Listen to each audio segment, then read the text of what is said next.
What's going on, everyone? Steve here, coming at you with another vlog style post. Today, I like you guys. I like you all a lot. And I'm bringing you into my life a little bit here, right? Bringing you into one of my favorite hobbies in the world, right? Fishing. I like to utilize my free time when I'm not spending time with the family and I'm not working, of course. I'm pretty active on the water. I love fishing. I do it as a sport. I do it for resources, of course, for food, depending on the fish that I catch, and different things like that, right? So today, we're talking about what I put in my bag. Now, the bag itself, I apologize in advance. I don't have it with me. I left it at one of my buddy's house, and I'll still give you an explanation as to what the bag does and how it works. It's a bag. It's like a backpack. It's got a slot on the side for my fishing poles. It has enough space inside for me to fit a majority of my tackle, right? I've got an assortment of tackle boxes and stuff here. I got some different items here laid out that I'm gonna show you guys one by one. Let's get started. So here we go. Starting off, of course, you can't catch fish without a rod and reel.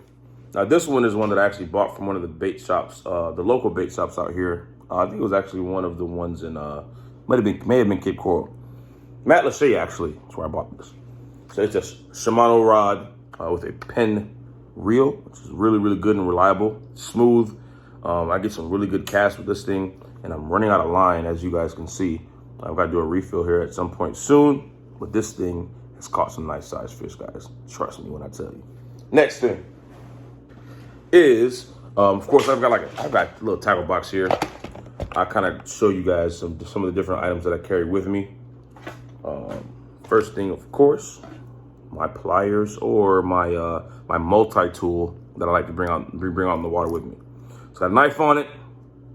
It's got an assortment of different items. I can actually file with that right there. I'm not sure if you guys can see that. I can file with that right there. I've got another, this is I guess, I'm not sure exactly what this tool does. I don't really use it that often. But I typically utilize pliers and, of course, the knife. I do also have this is actually a utility knife, right? Little flip knife. So pretty neat. I love this thing. It's super duper sharp. It actually came with like a sharpening tool with it as well. So I keep a nice edge on this knife just in case I need to use it. But I typically default to this one because I don't want to wear this one down. My glove. Now this is a brand new one, because the one that I had previously was pretty beat up.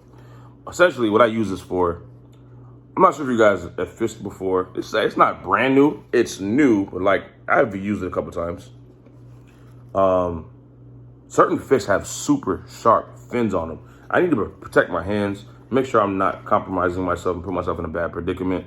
While on the water, you just want to be precautious. If I ever catch a fish that's that has like a lot of fins on it, I'll throw this on before I pull the hook out of its mouth, just in case it starts to move into my hands, and I could potentially hurt I don't want to hurt myself, right? We want to keep ourselves safe here, guys.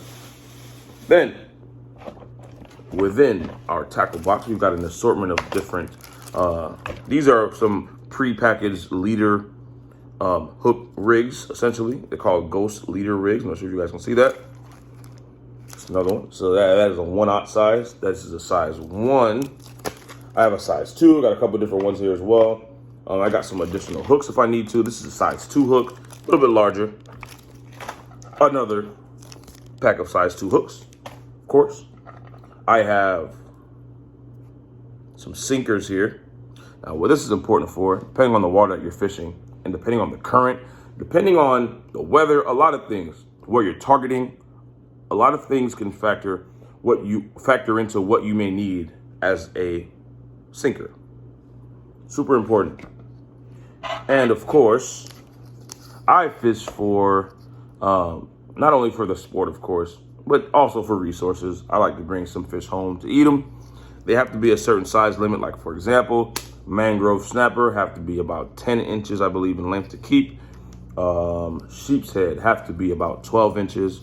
And of course, the variation of fish. This thing actually has a few other fish on it.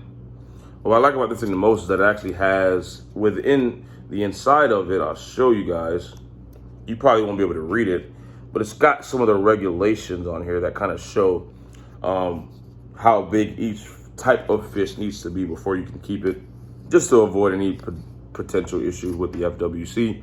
You don't want to deal with that. Now, last but not least, of course, I don't want to take up too much time, guys. Hydration.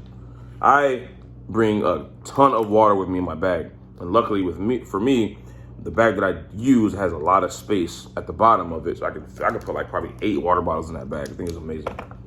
And also, one thing that I don't have with me now that I typically buy the day of, essentially, food. Of course, I'll probably go to Wawa and get a couple sandwiches, or just stop by somewhere that I know that I can get something that can stay cold or that can stay out for a while. Because of course you gotta eat, guys. You gotta eat. And of course, what's one more thing? Ice. And my cooler. What am I doing? I got a cooler over there as well, a pretty large cooler that I typically keep my drinks in. I keep my I have a separate cooler for when I catch fish that I'm keeping.